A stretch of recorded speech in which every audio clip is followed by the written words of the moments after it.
Le silence qui suivit le coup de feu résonna avec une intensité brutale dans la cafétéria délabrée.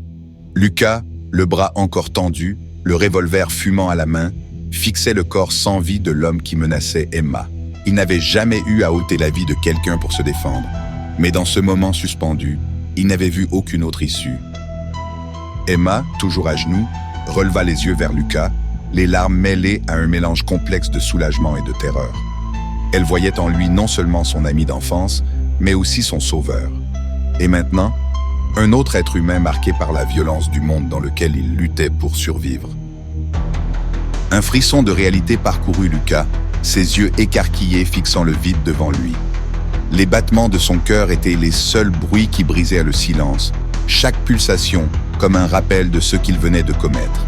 Il avait agi par instinct, par nécessité, mais la gravité de son geste l'envahit lentement, alourdissant ses épaules et assombrissant son esprit. Emma, je ne voulais pas, mais il le fallait. Il allait... Lucas, tu as tiré. Pourquoi?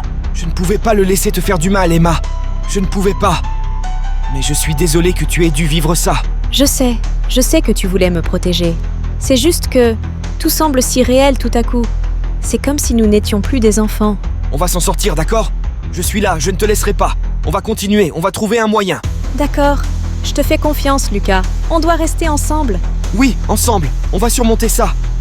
Peu importe ce qui arrive, on doit rester fort. Par contre, mauvaise nouvelle, j'ai plus de munitions. On n'a qu'à prendre l'arme de l'homme qui m'a agressé. Oui, après tout. Il a voulu nous voler, et finalement c'est nous qui prenons ses affaires. On ne s'en sort pas trop mal.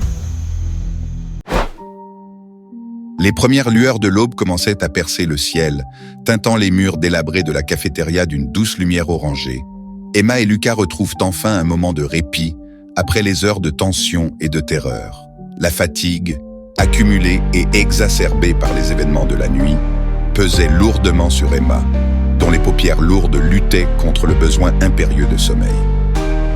Repose-toi un peu, Emma, je veille sur nous. On reprendra la route tout à l'heure.